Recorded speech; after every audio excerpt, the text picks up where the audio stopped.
Brother Larry, Oh, simulan mo na, Brother Larry. sige.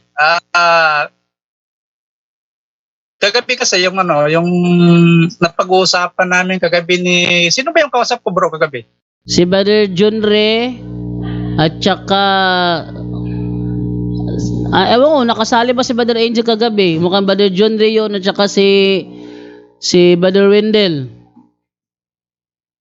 Ay, kilala ko kilala ko si Juan. Si Bro Wendell, kilala ko eh. Yung yata yung isa, yung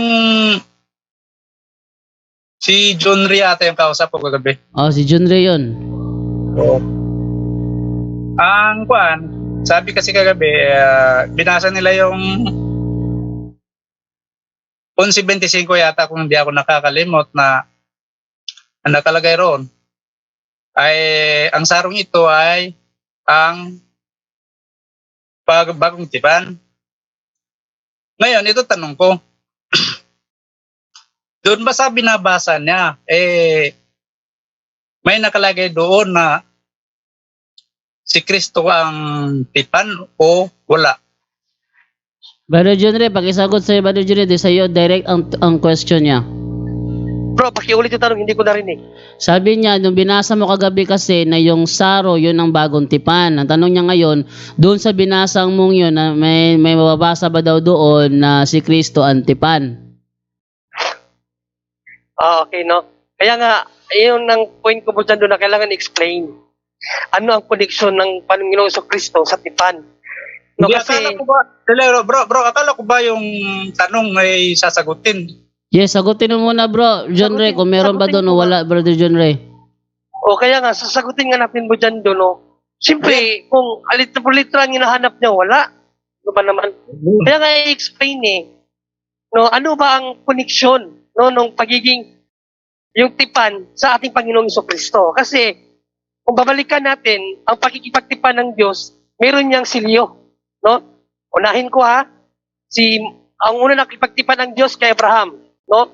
Abraham 17:1 hanggang 1:4 kama 10.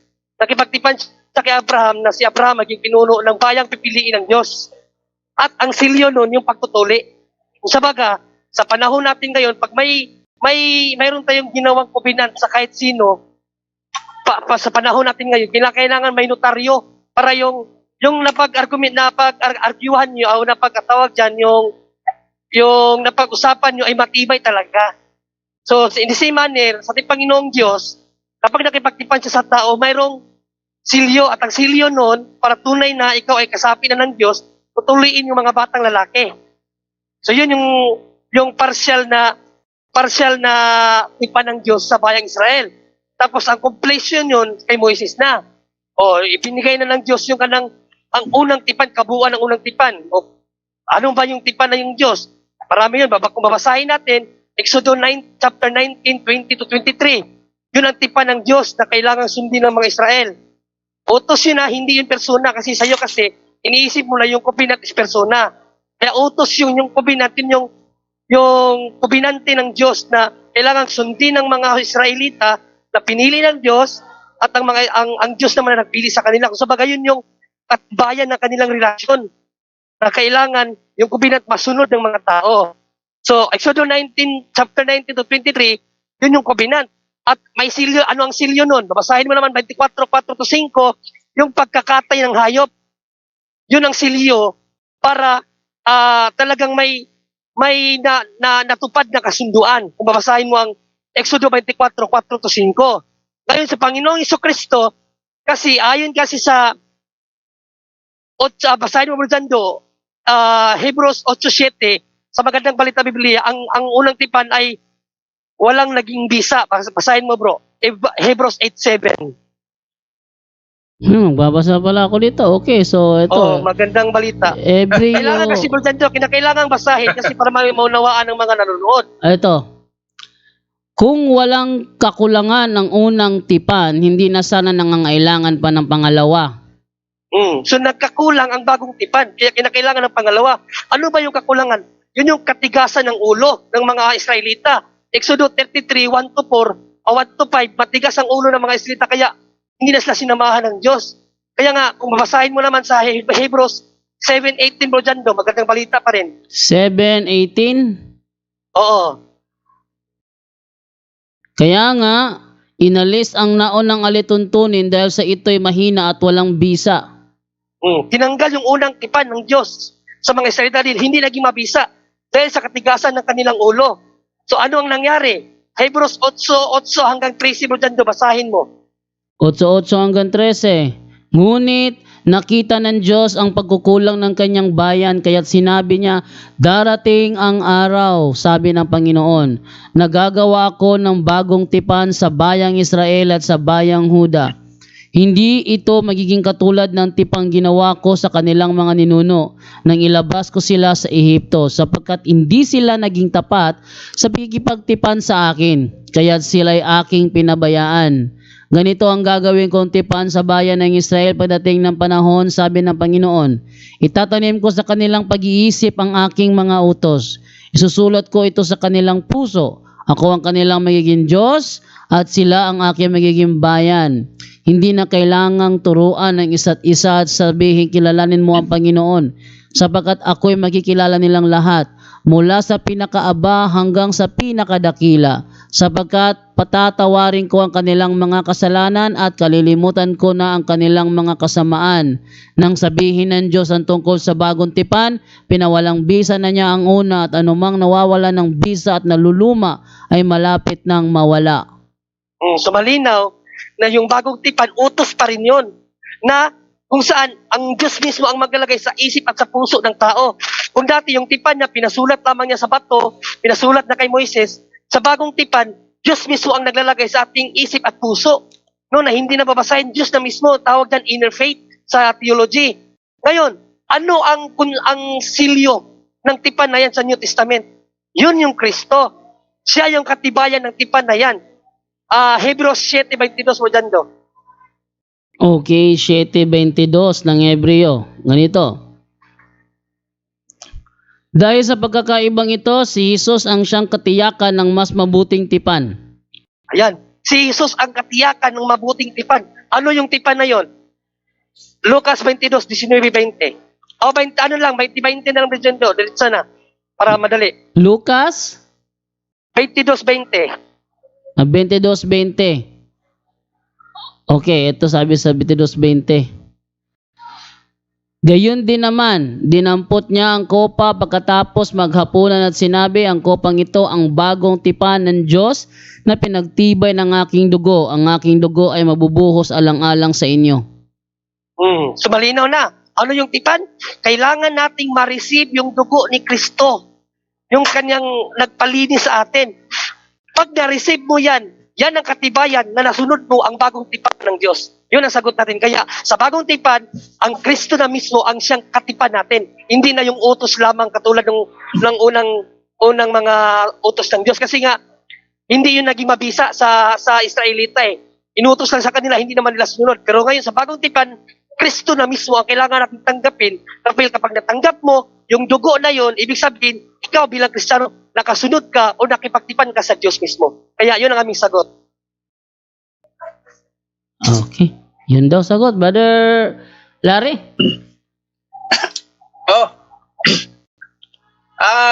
Bro, ang haba naman ng sagot. Ang tanong ko lang kasi, kung doon sa binasa niya, mayroon bang sinasabi doon na si Kristo ang bagong tipan? Bro, Yung ang sabi niya, walang mabasa doon na letra por letra, pero pinaliwanag niya yung sagot niya. ang paliwanag na kasi na sinasabi niya, umabot na siya doon sa ang kautosan ay nasa puso na sinusulat. Wala naman akong tutol dyan. Hindi naman ako, dapat yung mga sagot na gano'n, sa sabalista sinasabi yan, hindi sa ano eh. Wala naman akong tutol dyan eh. Kasi ang kagabi, ang pinag-usapan nila kagabi, sinabi nila na ang bagong tipan daw ay si Kristo. Yan lang naman ang tanong ko. Ay ang sagot niya ngayon, medyo hindi naman masyadong hindi masyadong satisfied dun sa tanong ko. Kasi kapatid. nagpapaliwanag siya doon sa mga kautusan sa New Testament. Wala naman akong tutol dyan eh. Bro, ang ginawa ni Brother John Ray, sinabi niya kanina na hindi mababasa yung hinihingi mong sagot. Sinabi niya kanina hindi mababasa yon. Pero Bro Jando, Pero pinaliwanag naman niya kung bakit yon ang kanyang sagot. hindi siguro dyan na narinig Bro Jando na sa kaligitnaan ng sinabi ko, ang katibayan ng matibay na tipan si Kristo. Hindi mo ba narinig yon? Basahin mo ulit Bro Jando, 7:22 ng Hebreo. Wag na. Tatanong na lang ako ulit. Sige, go ahead, bro. Ito.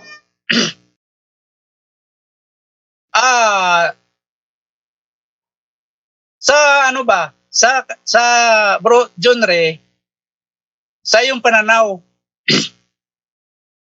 si Kristo ba ang bagong tipan o hindi? Bro, sinagot na niya yan kanina. Based sa paliwanag niya, si Kristo ang bagong tipan. Kaso nga lang, hindi siya letra por letrang nababasa. Pinaliwanag niya sa pamamagitan ng kopa na siyang bagong tipan, si Kristo ang bagong tipan.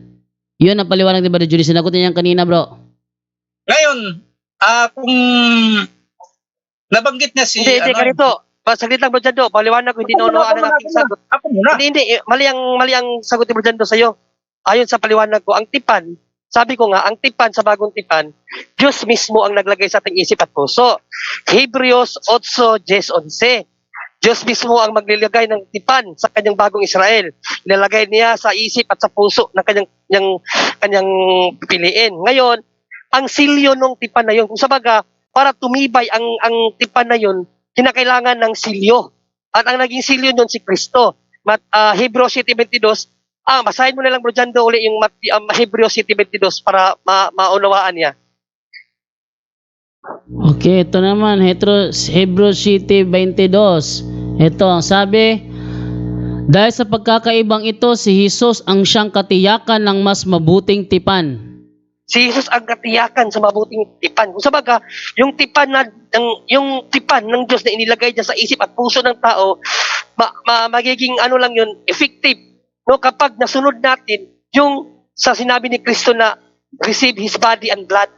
Siya nga katiyakan na nakasunod ka sa tipan ng Diyos, pakikipagsundo ba between man and God. Yun yung pag-receive sa Holy Eucharist. Nandun yun kapatid, yan ang punto ng New Covenant. Sana naunawaan mo. Bro Jando, Okay. sa binabasa mo kasi, ang nakalagay dyan, malinaw naman na ang nakasulat dyan, ay si Kristo ang katiyakan ng bagong tipan. Iba naman yan kasi yung katiyakan sa bagong tipan at siya ang bagong tipan. Malaking pagkakaiba nan eh. Hindi na naman naunawaan, Bro Jando. Hindi talaga niya unawaan. Sinabi ko nga, Bro Jando ang tipan ng Diyos, utos pa rin yun. Hindi mo naunawaan. Basahin mo, Bro Jando. Saglit lang. Para maunawaan mo, kapatid. Kasi pinipilit mo na talagang ipaamin sa amin na yung tipan si Kristo mismo. Yun ang punto mo eh. Bro, Brother John Ray. Wait lang. Hindi ganyan. Brother John Ray. Wait lang ha. Hindi ganyan ang stand ko. Wait lang. Hindi niya, Brother Larry, wait lang. Hindi pinipilit sa iyo ni Brother Larry dahil hindi naman siya naniniwala na ang bagong tipan ay si Kristo. Yan ang tanong niya kagabi, Bro Jando. Kaya inunahan ko na. Bro Jando. Sige, tanong ka na lang muli. Di, parang iba yata yung iba yung paninindigan mo. Wala naman akong sinasabi na si Kristo ang bagong tipan. Wala akong sinasabing gano'n. Yan nga, ang paninindigan mo, hindi si Kristo ang bagong tipan, di ba? Yun ang paninindigan mo. Yun nga baliktad ang yun. Yun nga, dahil baliktad ang sinabi ni Brother John Ray, kaya sinabi ko, Brother John Ray, wait lang, hindi paninindigan ni Brother Larry na si Kristo ang bagong tipan. Yun ang sinabi ko. Kung balikan mo kagabi yung tanong niya, Bro Jando, ini-insist niya na sa ating paniniwala. Wait lang, Brother John Ray, wait lang. Huwag ka munang Sige, go ahead, Brother Larry. Sige. Tama yung Bro Jando, tama yung sinabi mo. Tama yun talaga ang yun ang paninindigan ko. Pero ang sinasabi ni Bro John Ray, parang iba. Paano mo nasabing Paano mo nasabing iba, bro? Magtanong na lang siya, Bro Jando. Magtanong na lang siya ulit kasi kagabi, yan kasi ang pinipilit na kagabi eh. Kaya, inano ko Wala lang. eh. Hindi yan. Hindi yan. Sige, magtanong ka ulit. Ano ba ang pinakatanong mo? Ito. Nabanggit mo kasi kanina si Abraham. Si Abraham, at ang Diyos ay may tipan. Nakikipagtipan ang Diyos kay Abraham. Ngayon, ang tipan ng Diyos kay Abraham ay ang pagtutuli. Ah. Kung ang paninindigan nyo na si Kristo ang bagong tipan, lumalabas na si Abraham at ang Diyos, ang tipan ay hindi yung pagtutuli, kundi si Abraham ang... Ay, bro, wag mong itulad, bro. Mali. Wag mong Bro Jando. magkaibang kaso 'yon. Mali nga, Bro Jando. Mali ang paliwanag ko nga. Mali ang ano mo, kapatid, na rinig mo sa akin. Kasi, ang tipan hindi ang pagtutuli. Uy! No, ang paliwanag ko nga, ang tipan ng Diyos kay Abraham, si Abraham ang magiging ama ng mga mananampalataya ni Yahweh. Yan ang tipan. At para mangyari ang tipan na yan, kailangan mayroong silyo. Ano yung silyo? Yun ang pagtutuli. Wala naman silyo sinasabi. Ikaw may sabi na ni. Mag-aral ka kasi ng theology para maunawaan mo. Mahirap eh. Anong Gusto mong- theology? Ang mahirap kasi, kapatid, ang unawa mo, ang gusto mong ikapit sa amin. Nasa sayo kung ayaw mong tanggapin yung paliwanag namin, yun ang sagot namin eh. Yan lang ang sagot namin. Bahala ko na kung tatanggapin mo o hindi, o basta sa amin, yun ang sagot namin. Basahin mo na lang, Bro Jando, para maklaro. 17:1 hanggang 4, 10. Ano Nang yung Genesis, para malaman natin ano yung tipan talaga ng Diyos kay Yahweh. Kay Abraham. Nang 99 na taon na si Abraham, nagpakita sa kanya si Yahweh at sinabi, "Ako ang makapangyarihan Diyos. Sumunod ka sa akin at ingatan mong walang dungis ang iyong sarili habang ikaw ay nabubuhay.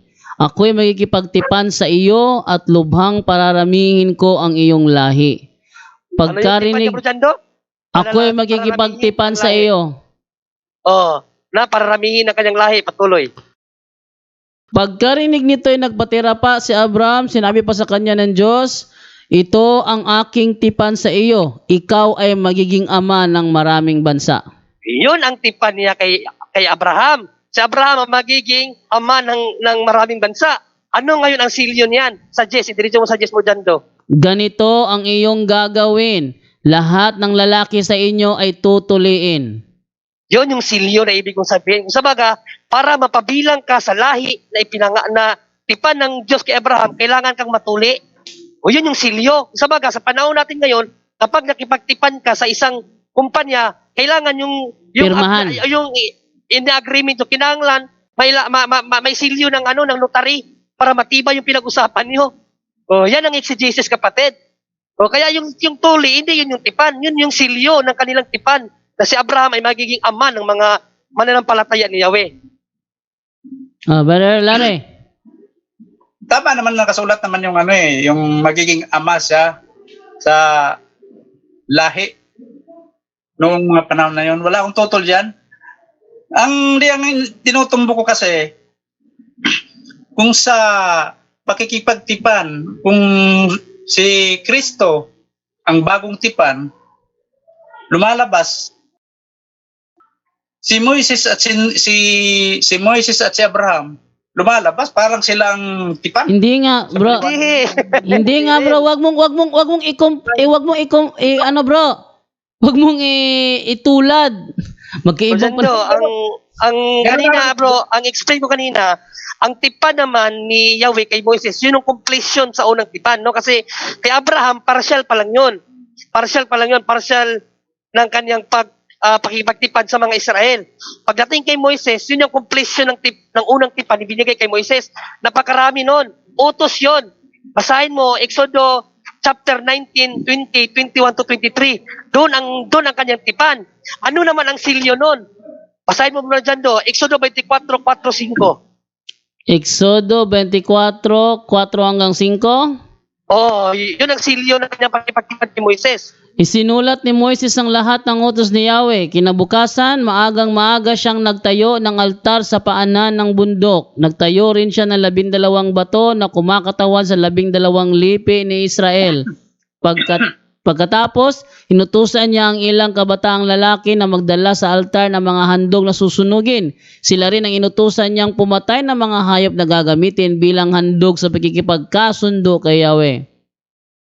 Yun yung silyo. Pagpatay sa mga hayop na ialay kay Yahweh para matupad yung tipan niya kasi mga kailangan may pagsusunog, no? Hebrews 9:22, without the shedding of blood there is no forgiveness of sins. Kaya nga mga Israelita para sa mapatawad sa kanilang mga sala, kailangan nilang mag-alay ng dugo sa altar, no, ng mga nating karnero para mapatawad ang kanilang mga kasalanan kasi yun yung tipan nila sa Diyos at sa Israel. May silyo talaga, kapatid. Sa bagong tipan, kaya nga sabi ko kanina sa bagong tipan, para yung tipan ng bagong tipan ng Diyos na inilagay niya sa isip at puso ng tao para matupad yun, kinakailangan ma-receive natin yung body and blood of Christ. Kasi si Kristo mismo ang naging alay sa kasalanan ng tao. Kaya nga mapakalinaw doon, ito ang bagong tipan na iaalay ko sa inyo. Kunin nyo ito at inumin bilang patanda ng aking bagong tipan. Kaya kung hindi ka naka-receive niyan, hindi ka nakipagtipan sa Diyos. Kaya ang essence ng bagong tipan, yung silyo ng bagong tipan na ikaw ay nakasunod sa pagkikipagtipan sa Diyos, kinakailangan ma-receive mo yung body and blood of Christ. Okay, Brother Larry? Okay, ito. Ito tanong ko. Ang pagtutuli ba ay hindi tipan? Brother John Ray, pagtutuli ba daw ay hindi tipan? Part siya ng tipan. Yan nga yung silyo ng tipan eh. Kung sabaga, yung pinakasunduan nila ni Moises para tumiba yun, kinakailangan ng silyo. Bro Jundo, ang tanong ko lang, sagot, dapat yun lang sasagutin eh. Bahagi bro, yun ang sagot niya bro. Bahagi ng tipan. Bahagi ng tipan. Oo. Di sinabi niya kasi kanina sabi na kanina, ang pagtutuli daw ay hindi tipan, silyo lang. Silyo nga bro, kaya nga bahagi ng tipan dahil silyo. Ang punto ko doon bro, kapatid, kasi ang sabi mo kasi kaganina na yung pagtutuli mismo ang tipan. Kaya kinuri kita, kung hindi, ang pinakatipan talaga si Abraham, magiging ama ng mga mananampalataya ni Yahweh. Yun ang pinakatipan. At para matupad yun, yung mga lahi ni Abraham, kailangang matuli para makapasok sa bayang pinili ni Israel sa pamamagitan ng pagtutuli. Yun yung silyo doon. Analogically speaking ba, no? Yung blood compact, yung sa unang panahon, sa circular history, yung mga hari, pag nagkipagtipan sila sa ibang hari, nagkakaroon ng blood compact. Ibig sabihin, yung kanilang pinag-usapan, matibay yun dahil nagkakaroon ng blood compact. Yes. O yun yung silyo. Yes, blood compact dati. Ngayon, notaryo na. Karoon, notary club na. Ito. Abogado. Bro, Yes, go ahead. ito, babasahin ko to Okay. Sabi ng kasama mo diyan, ang pagtutuli daw ay hindi tipan. Kanina yun Ito, babasahin ko. Anong talata yan? Ito ang ating... Anong talata yan, bro? Ito, 10 sa 10. Ha? Ito, 10. 10 17:10. ng? Genesis. Genesis. Sige, go ahead. Ito ang aking tipan sa inyong iingatan. Ito ang aking tipan na inyong iingatan sa akin at sa inyo at ng inyong binhi. Pagkamatay mo, tutuliin ang bawat lalaki sa inyo. Ang sabi dito, ang tipan ng Diyos ay sinasabi niya, naiingatan sa akin at sa inyo at ang iyong binhi, pagkamatay ni Abraham, ay tutuloyin ang bawat lalaki sa inyo. Bawat lalaki sa kanila, tutuliin, ang sabi ng Diyos, ito ang aking tipan. Yan ang tipan niya sa mga lahi ni Abraham. Kaya maliwanag naman na ang pagtutuli, tipan din yun. Brother Larry, sinagot ka na ni Brother Larry. Sinagot ka na ni Brother John Ray na ang pagtutuli ay bahagi ng tipan. Yeah, hindi Diba kasi yung bahagi, hindi yun contradict, bro. Bro Dundo, yung sinasabi niya na bahagi ng tipan, walang nakasulat nun. Ang nakalagay dito, binhi, pagkamatay mo, tutuliin ang lalaki sa inyo. Wala naman nakalagay na bahagi ng ano eh. Bahagi.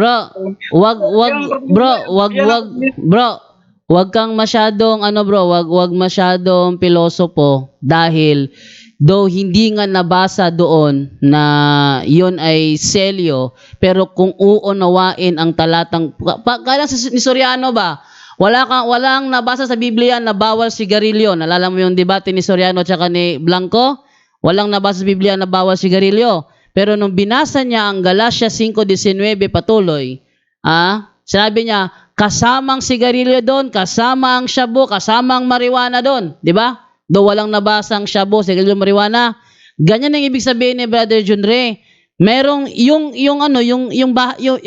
selyo na yun, bahagi yun ng tipan. Huwag mo sabihin na hindi nabasa, hindi na talaga. Walang ganun. Dahil sa pagsasaliksik sa Biblia, kailangang unawain yan. Sige, next question na lang, bro. Di nga eh. Yun nga ang masama kasi wala naman nakalagay. Yun ang sinasabi. Ang malinaw nakalagay rito kasi ang isa sa mga tipan ay ang pagtutuli. Yun ang malinaw. Hindi ako pwedeng... Wait lang. Idiretso ka na sa punto mo kung ano ba yung punto mo sa New Testament. Huwag na tayo sa Old Testament kasi natalaki niyan yung sa New Testament na lang. Hindi eh. Kayo lang naman nagdala rito sa Old Testament. Hindi ako eh. Bro Larry, pinaliwanag ko na yan kanina, hindi ba? Gaya ng wait lang, Brother John Ray. Para maunawaan, dating daan to eh. Para maunawaan niya ang point mo, papaliwanag ko. Lagi magpaalam lang ako. Huwag mo muna akong tawagin kasi magtatrabaho ako. Ibigay mo muna sa iba. Sige, okay lang. Hindi. Mabuti ba tayo na lang mag-usap? Wait lang. Ako host lang ako dito. Pwede akong mag-moderate, pwede akong magbigay linaw. Yung sagot ni Brother John Ray sa'yo kanina, para lang yung yung kay Soriano ba? Alam mo yung debate ni Soriano tsaka ni Blanco? Walang nabasa sigarilyo. Pero wag mong sabihin na hindi yun ang punto dahil wala kang nabasang salitang selyo.